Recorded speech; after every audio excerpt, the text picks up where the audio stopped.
السلام عليكم ورحمة الله وبركاته. بسم الله الرحمن الرحيم والحمد لله رب العالمين. اللهم صل وسلم وبارك على نبينا وحبيبنا محمد وعلى آله وصحبه أجمعين. اللهم علمنا ما ينفعنا وانفعنا بما علمتنا وزدنا علما. آمين. وبعد. Welcome to our 7-episode series of Towards a Modern Awakening. Today is episode number 5. I'll be talking about values and behaviors, al-qiyam was-suluk. And it's important right off the bat to understand the difference between values and behaviors so you understand why I'm talking about them. Values, a value is our foundation ability to judge whether something is right or wrong. It is a mix of our beliefs and convictions and general life concepts that we assign right or wrong tags to in our minds. That's what a value is. And the way values work is that values generate ethics, and ethics generate behaviors. So really, poor behaviors, all behaviors are the natural consequences of our set of ethics that come from our values. But why is that so easily I could make this episode, just call it values, and that would have sufficed. However, I said values and behaviors, first of all, to explain that connection between them is very important. And also because behaviors is what we see. We don't see values. You can't see my values. However, you can observe some of my behaviors. And that's why talking about values is so important, because they generate the ethics and then generate behaviors. And that's why Islam is so big on values. He says, subhanahu wa ta'ala, قُلْ إِنَّنِي هَدَانِي رَبِّي إِلَى صِرَاطٍ مُسْتَقِيمٍ دِينًا قِيَمًا مِلَّةَ إِبْرَاهِيمَ حَنِيفًا. Say, indeed, my Lord has guided me to a straight path, a religion that has a straight path that is filled with values, قِيَمًا. That's why if you go to Surah Al-Bayyinah, Allah subhanahu wa ta'ala talks, فِيهَا كُتُبٌ قَيِّمَةٌ, that what the Prophet will bring is a book that has chapters that are very valuable. And in the middle of the surah, he says, وَذَلِكَ دِينُ الْقَيِّمَةِ, and this is the religion that is based on values. He says, subhanahu wa ta'ala, فَأَقِمْ وَجَهَكَ لِلدِّينِ الْقَيِّمِ. So straighten out yourself and follow the religion that is based on values. The Prophet ﷺ explained that as well in different ahadith, and one of the nicest ones, the ones that I enjoy, he says, خِيَارُهُمْ فِي الْجَاهِلِيَّةِ خِيَارُهُمْ فِي الْإِسْلَامِ. He said at the beginning, النَّاسُ مَعَادٍ. People are made of, they have certain colors, they're made of certain, they're made of things. Ma'adin is minerals. What it's talking about is talking about their value set, their value system. So خِيَارُهُمْ فِي الْجَاهِلِيَّةِ, the best of them in Jahiliyyah will be the best of them in Islam إِذَا فَقُهُ, if they learn Islam properly. Why? Because if you have a very good value system, if you have an amazing set of values, then if Islam comes and allows you to rectify some of the mistakes within that value system, you will behave in a better way, and you will be the best of Muslims. I'm going to give some examples so that this makes sense. Today is going to be a bit different in how I'm going to present all this. It's going to be a couple of examples. If I need you to really listen to me, because we can change the world here if you understand how this all works. The value is honesty. Honesty is a value. It's just something in the mind, you understand what it means, and then you assign it, is it right or is it wrong? Now, based on the depth of our comprehension of sidq, we will have an ethic. Someone is honest. Honesty is the value. Being honest is the ethic. Now, whether you're honest all the time, whether you're honest most of the time, some of the time, seldom, is based on the depth of the value, of our comprehension of that value, and the number of simulations that our brains have ran regarding that value. Because if you're saying honesty is important, great. But that's not how it works in life. There are so many different variables that surround circumstances that have honesty in it. So if you're thinking about this in depth and you're running all these simulations, you're granting honesty a certain depth. That's why the Prophet ﷺ gave us examples. He told us in war, don't tell the truth in war. Well, why? Honesty is an absolute value. Why wouldn't I? Well, because telling the truth in war and causing the death of millions of people by the enemy doesn't really serve the purpose of honesty, does it? Complimenting someone, a loved one, saying something that was not necessarily true. No, I have to be honest now and say the truth that she doesn't look at. No, that doesn't serve the purpose of what honesty is about. So you can see that there are certain exceptions to this value based on the depth of comprehension of what the value actually is, how deeply we understand this value, which will will turn, as I said, into an ethic. If you really understand it deeply and you know exactly how to be honest, when to be honest, then your ethic will be you're an honest person who's honest all the time, or all the time with the few exceptions that you shouldn't be honest in, which will later on turn into a behavior. Why? When will it turn into a behavior? When the circumstances allow. When circumstances present themselves, we will act with honesty, we will tell the truth. We will tell the truth in certain circumstances. You know what this means? This means that you could go through life and never really have your values exposed. Why? Because the circumstances just never presented a scenario where you needed to behave. And what behaviors are, if you're understanding what I'm saying, all behaviors are a reflection of a set of values that exist. So behaviors aren't really the problem when you see something. When someone's behaving in a certain way, it's really not the behavior that's the issue. It's the set of values that generated the ethic that generated the behavior.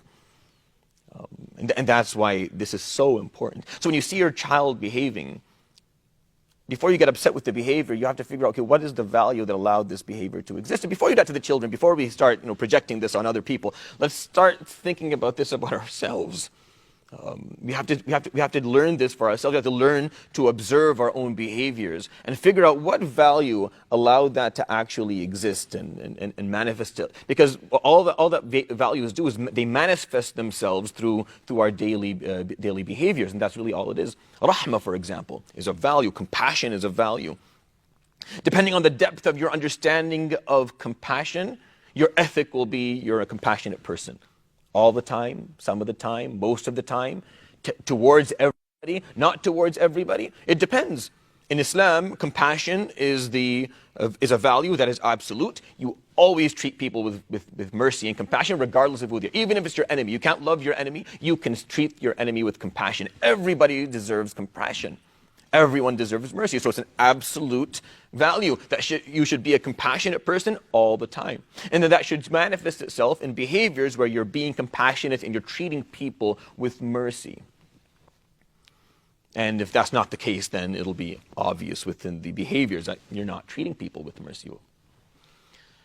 So someone who lies, the problem isn't the behavior. The problem is a value. Back there, somewhere in their minds, they have a conviction that honesty isn't that important. That's why people lie. People lie because they don't believe that honesty is something I need to do all the time. Or they believe honesty is something I do or I practice with my family members and my friends, but not in my work, not professionally, not while I'm trying to get ahead. That's the value of honesty that they carry, and that's why lying is happening. So the problem really is not the behavior. The problem is obviously the qima, the value that generated it. I'm going to give you another example. Ghadd al-basar, when you lower your gaze. Shabab who struggle with lowering their gaze and not staring at haram. Like, yeah, I'm weak. I can't. No, it's not weakness. This is an issue of a value, of a conviction and a judgment that you've assigned that conviction or belief, which is what a value is. If you actually look deep into it, the reason that people struggle with looking at haram and lowering their gaze, yes, there's a temptation there, but because there's a value behind it that if you actually think about it, do you actually believe that looking at haram is a problem, is something that is going to harm you in this dunya and in akhirah? Do you actually believe that Allah subhanahu wa ta'ala cares about whether you're looking at something or not? And if you ask yourself that question, you'll find that, yeah, I'm not 100% convinced. And because of that, you're only 50% convinced, which means that from an ethical perspective, the level of chivalry and properness towards the opposite gender is sometimes there, sometimes not, which means that people will continue to stare at haram. Because there's a defect in the value system, not in the behavior. That's all behaviors are. They're just reflecting what the value system is. Someone who has a temper. You have a temper. Someone says, I have a temper, I get angry. That's really, the behavior of anger and having a temper is just a reflection of not one value set, but a number of them. You see, the more values we stimulate, the stronger the behavior is going to be. And the fewer values that are stimulated, the weaker the behavior is going to look like. So if someone gets angry, let me give you an example. Your son came to you, you tell your son, Yalla, go memorize Quran. And he tells you, I don't want to memorize Quran today. And you get really angry.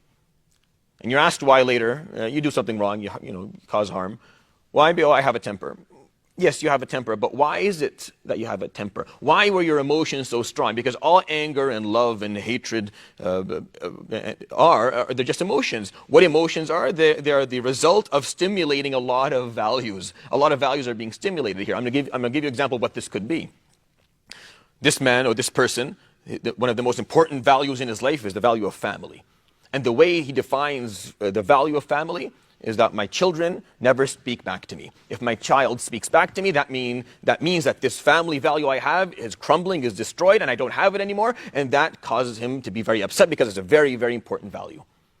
Another value he has is that I need to raise my children properly. If my child does not respect the Quran or believe in Allah subhanahu wa ta'ala perfectly, that means I failed in taking care of my family, and again, the value of my family crumbled again. A third issue may be, if I don't raise my family properly, then people will say things. I didn't do a good job. And if the value that I have, or if the value that exists is that people's opinions really matter, they're important, well now this poor goofy 10-year-old who just acted as a child and said, I don't want to memorize Quran for whatever reason, just stimulated 3 very strong values in you. And that's why you got angry. So the problem isn't the anger, the problem is you have to take your steps back and figure out why are these values correct? Family, the value of family is of course correct, but is your understanding of it correct? Is saying that if my child speaks back to me, that means I've done a completely horrible job and family has crumbled? No. If my child at this moment does not want to memorize Quran and has problems with deen, that means I've failed as a parent and they're not going to turn out good? No. Just like you struggled with Islam growing up, they're going to struggle as well. Why did you allow for yourself that struggle, but you're not going to allow it to your children? That's a defected value. Caring what people say about you is a problematic value that you have to get rid of. The issue comes back to values that it's really always someone who doesn't work for the sake of Islam or Allah subhanahu wa ta'ala. They pray, they fast, but they're not interested in doing the big stuff and taking care of. Well, why? Why is that? What is the reason? The reason is a value. Actually, collectively as an ummah, we have a problem with one of the values where we believe and we feel that nothing will ever change. Somehow it made it into in our subconsciousnness that things will always be like this. There's a big conspiracy against Islam. They will never allow Islam to actually exist in its proper form. It'll never happen. And we've looked at that value and said, yes, that is right. There's a check mark. That is correct. Obviously, the behavioral reflection from that value is going to be we're not going to do anything. We're going to sit around. We're not going to have himmah. We're not going to really push for change. We're not going to try and become better because we don't believe things are going to change. That's a value that needs to be dealt with. It's a problem that we suffer with as Muslims. Allah subhanahu wa ta'ala gives us an example in the Quran. The only person that harmed the Prophet ﷺ, whose name was used in the Quran, was Abu Lahab. You don't find Abu Jahl, you don't find Uqba, you don't find Al-As, you don't find Al-Walid, you don't find their names. There are verses that refer to things they did, but the name isn't there. But Abu Lahab is. Why is Abu Lahab? Because Abu Lahab is the example of someone who had an ultimate value. His ultimate value was wealth, his money. Everything came after his money. The ultimate value that he had, the infinite value, the value that he cared the most about, that he was willing to sacrifice everything for, was money. And that's why he harmed the Prophet ﷺ. Because you look at it, he loved the Prophet ﷺ. He was the happiest man in the world the day the Prophet ﷺ was born. He had both his sons get engaged to both the Prophet ﷺ's daughters. That's how close he wanted to be to Sayyidina Muhammad ﷺ. So why was he continuously harming him? It was just a reflection of the value system he had. The Prophet ﷺ's da'wah, it threatened his business in a way that you can go back and study and understand. Tawheed meant that Mecca, Quraysh was going to lose a lot of the strength and power they had and the authority they had over Arabia, which meant that his business going back and forth to Damascus wasn't going to be as safe and he was going to lose a lot of money, and he's okay with everything, just don't touch his money. ما أغنى عنه ماله وما كسب سيصلى نارا ذات لهب. How did his wealth help him? The problem of a defected value, a value that needs to be changed. What we're missing today, from an Islamic perspective, is our ability to instill values. We're looking at Islam all wrong. we're looking at it from the wrong angle. We start by talking about behaviors. We start by talking about actions, appearances, details of practice before we talk about qiyam, before we talk about values. And teaching values doesn't do much either. What I'm doing right now, teaching, it doesn't help. It needs to be instilled. It needs to happen through tajruba, through experiences, through mentorship. That's why mentorship is so important. There have to be people there observing and then saying, okay, that's why the Prophet ﷺ did that a lot. He would always say, "Ma da'aka ila hada?" What caused you to do this? You may say, well, if you're talking about values being so important, why are we punishing people who are, making mistakes? It's just a behavior. Sometimes you have to punish the behavior to force the person to revise their value system again. And the Prophet ﷺ always asked that question, "Ma da'ak?" Why would you do this? Think about it. Figure out what caused you to behave in the way that you behaved. And that, to me, is extremely important. You can ask yourself, if you've ever cheated before in an exam, well, you can ask yourself that question, why did I cheat? The reason that people cheat in exams is very simple. It's a value set. They believe in honesty, just not when it comes to getting ahead in academics. Values exist like that. Some people's values could be, I need to be the most successful. That is my value. That is the most important. That's why I'll do anything to become more successful. What rules I break and what laws I break on the way doesn't matter. That's my value. So if you see someone acting like that, it's the manifestation of a value that needs to be changed. If I asked you, well, what are the values of Islam? If you're saying you instill the values of Islam, so what are the values of Islam? Are appearances the values of Islam? Is a haircut the value of Islam? Is fasting a value of Islam? No, fasting is not a value. Rituals aren't values of Islam. What do rituals do? Rituals, they are generated by the values of Islam, and they positively reinforce the values of Islam. That's the beauty of rituals. Inna salata tanha anil fahsha'i wal munkar. See, prayer, it helps us stay away from fahsha and munkar. That's what prayer does. It positively reinforces our value system and is generated by around 50 values. When someone tells me I can't pray, and I try but I can't pray. No, it's not that you can't pray.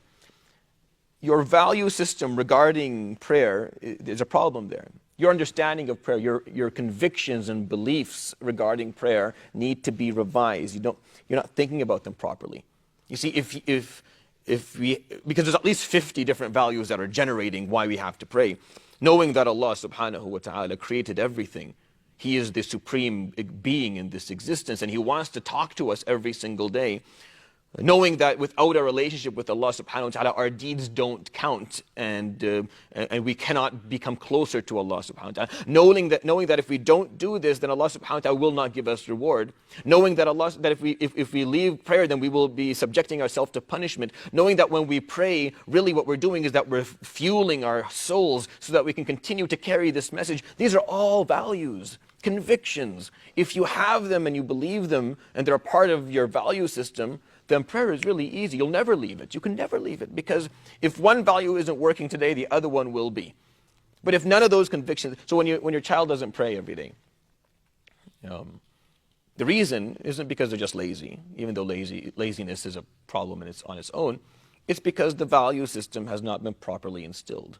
It hasn't been explained to them clearly how it is why it is that they need to pray. What values are they upholding when they perform prayer? So if you go through the values of Islam, al-haqq, وَمَا خَلَقْنَا السَّمَاوَاتِ وَالْأَرْضَ وَمَا بَيْنَهُمَا إِلَّا بِالْحَقِّ. Righteousness. Allah subhanahu wa ta'ala says, I only created the cosmos and the earth based on the value of righteousness. Al-adl, fairness and justice. يا أيها الذين آمنوا كونوا قوامين بالقسط شهداء لله. يا أيها الذين آمنوا كونوا قوامين لله شهداء بالقسط. Always uphold justice. Always treat people in front of you with justice. Al-istiqamah, incorruptibility. إن الذين قالوا ربنا الله ثم استقاموا. Those who say our Lord is Allah subhanahu wa ta'ala, and then they're incorruptible in the way that they behave. He says عليه الصلاة والسلام قل آمنت بالله ثم استقم. Say I believe in Allah, and then do not allow corruption into your life. الصدق, honesty. يا أيها الذين آمنوا اتقوا الله وكونوا مع الصادقين. Al-amana, trustworthiness, and being trustworthy. The Prophet ﷺ, he taught values through example.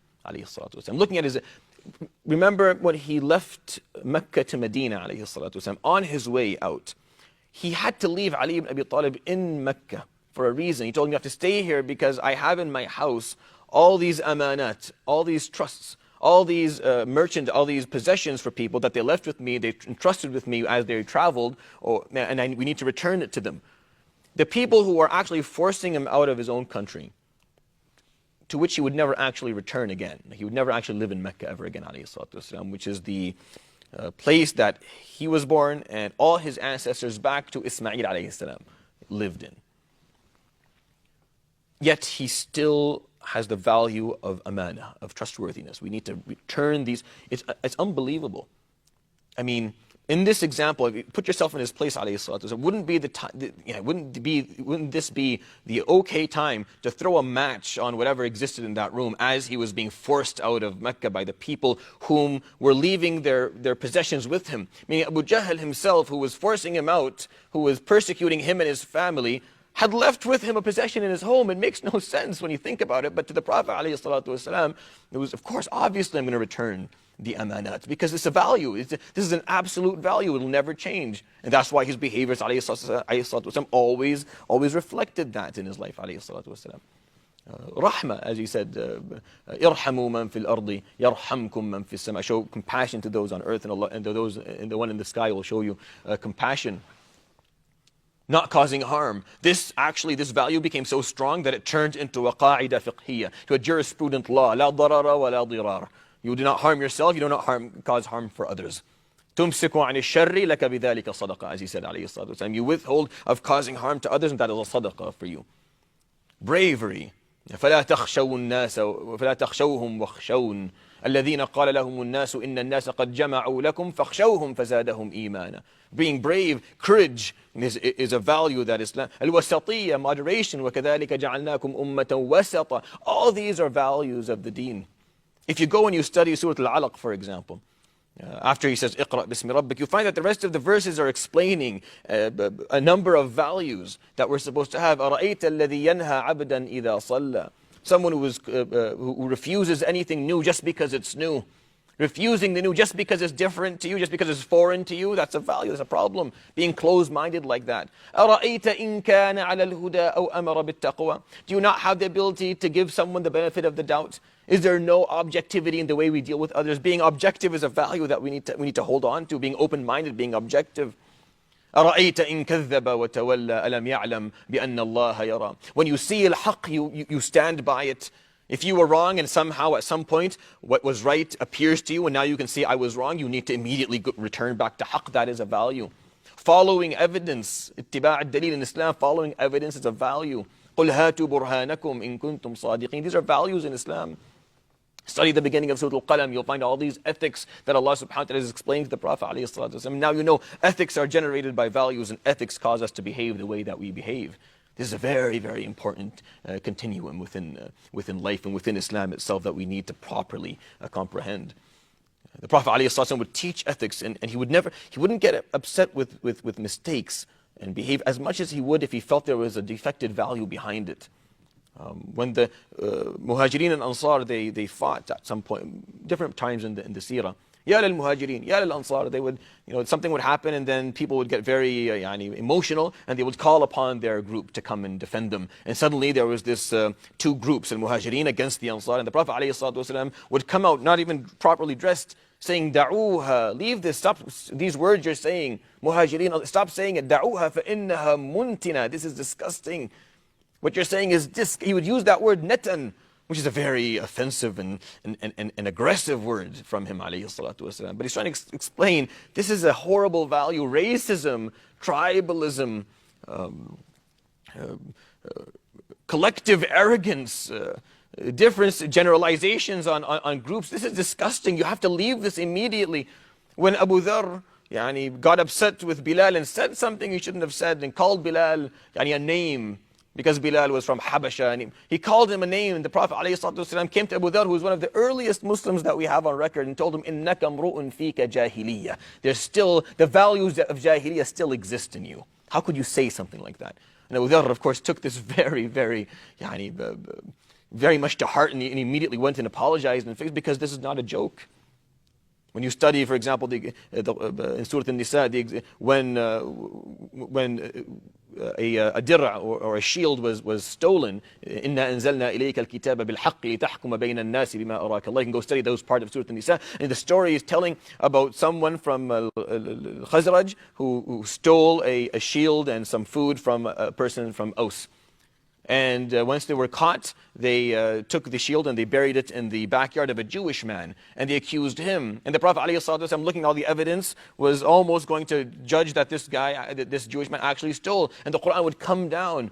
وَلَا تُجَادِلْ عَنِ الَّذِينَ يَخْتَانُونَ أَنفُسَهُمْ إِنَّ اللَّهَ لَا يُحِبُّ مَنْ كَانَ خَوَّانًا أَثِيمًا وَمَنْ يَكْسِبَ خَطِيئَةً أَوْ إِثْمًا ثُمَّ يَرْمِ بِهِ بَرِيئًا فَقَدْ احْتَمَلَ بُهْتَانًا وَإِثْمًا مُبِينًا. The Quran came and explained clearly that this man is being treated unjustly and unfairly, even though he's from a different faith, even though now that this Khazraji person stole from this Ausi person, it's going to make the difficulties between these two tribes even worse. It doesn't matter, because fairness and justice is an absolute value in Islam. It is something that is undebatable, it's undisputed.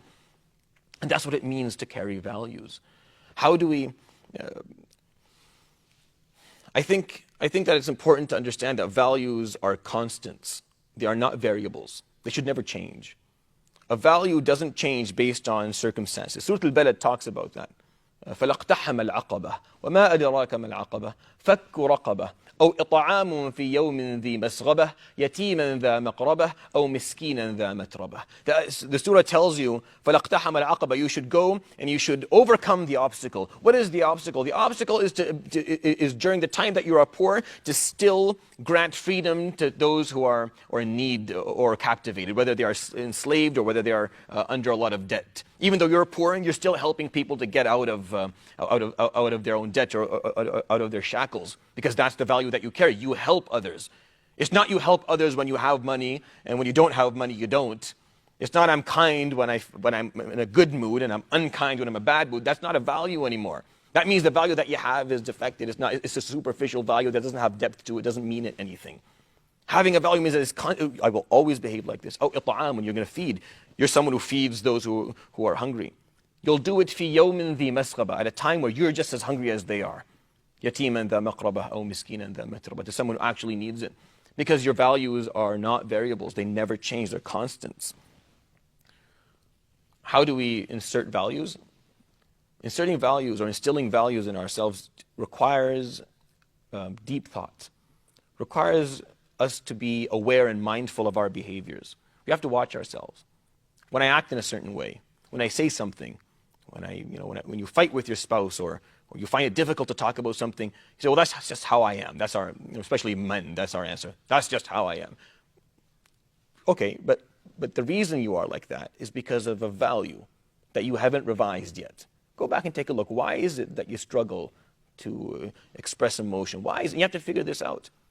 If you understand what I'm saying today, you'll save a lot of money on therapists, I guarantee you. Your life will become much better if you just understand how to look at these things. When you come to Jumu'ah and you find people parking in spots they shouldn't park in, and stealing parking spaces, and you find shoes all over the place, this is a behavior. We don't like it. The reason that behavior exists is because of a value. You have a problem with values. The value that we struggle with is that fact that other people's need to come to Jumu'ah is equal to mine. Their right to be here is equal to my right. That I don't have more right to be here than they do. That I don't have a special situation that allows me to break the rules. That I am just like everyone else. I am equal to others.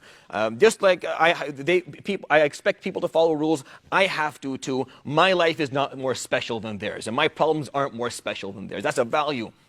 The value of keeping places clean. It's a value. Did you actually value the masjid and think that it's your obligation to keep it clean? If you do, then that will show in behaviors. If you don't, then you'll throw things all over. It really comes down to our values. As Muslims, we have the values that we used to have been slowly taken out of Islam, just picked out one by one. And what we're left with is this skeleton of incoherent behaviors and practices that don't make any sense at all. How is it that I fast all day long, trying to feel the suffering of others so that I can become more compassionate, and then I overeat at night and don't give any sadaqah? How does that work? How do these things even come together? How is it that we turn the night of Ramadan that should be filled with salah and taraweeh and Quran to filled with musalsalat, and you just want the imam to finish, and if the imam reads an extra couple of verses, that's the end of the world? Because there's an issue with the values. They're not aligned anymore. The value system of Islam and the behaviors that we are following, they're just not aligned anymore. And we have to, you will lose. See, here's the problem.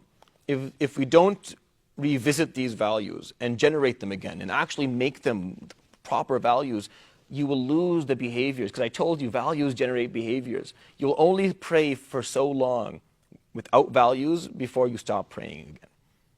If Allah subhanahu wa ta'ala gave you the blessing that you pray your prayers, make sure you go back and figure out why it is that you do what you do.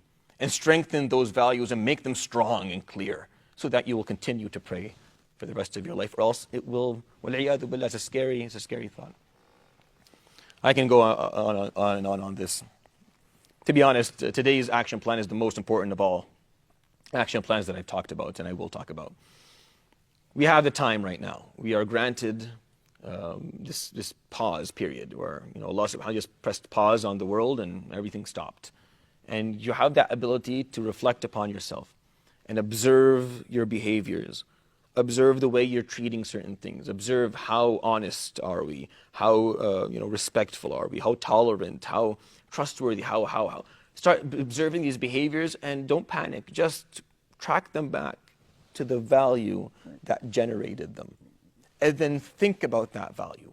The way you change a value is that you think about it constantly and you learn about it and you ask questions and you recite the Quran that is filled with values so that you can build something that is strong and steady so that that'll turn into an ethic. Like I said, you have to believe in honesty, and that honesty is an absolute value so you can be an honest person ethically. And then in any given situation, you'll always tell the truth and you won't be coming looking for a way out of being honest. This, if you're going to choose an action plan to stick to this month from this 7-episode series, please do this one. I did it myself. I still do it. I do it all the time.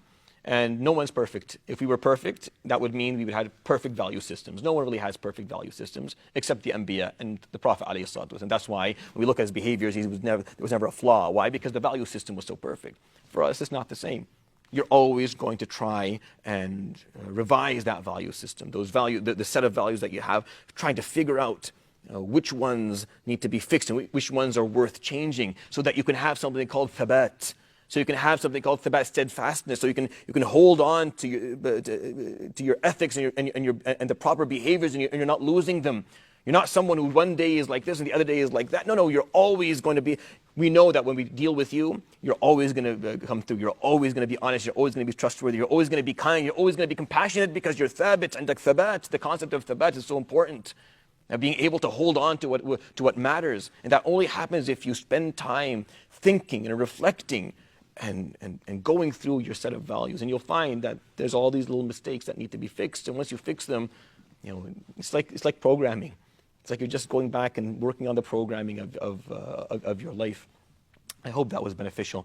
Inshallah, we'll see you tomorrow at the same time. Subhanakallah bihamdik. Shadu an la ilaha illa anta astaghfiruka wa atubu ilayk. Wa sallallahu ala sayyidina Muhammadin wa ala alihi wa sahbihi ajma'in. Jazakumullah khair. Barakallahu feekum. Assalamu alaikum wa rahmatullahi wa barakatuh.